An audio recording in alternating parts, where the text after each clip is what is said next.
ఎర్ర సముద్రము నీ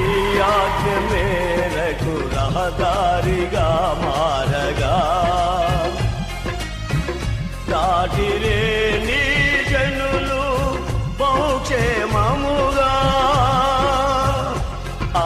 జలములలోనే శత్రు సైన్యము మునిగిపోయెనే ఆ జలములలోనే శత్రు సైన్యము మునిగిపోయెనే కృపా సత్య సంపూర్ణుడా సర్వలోకానికే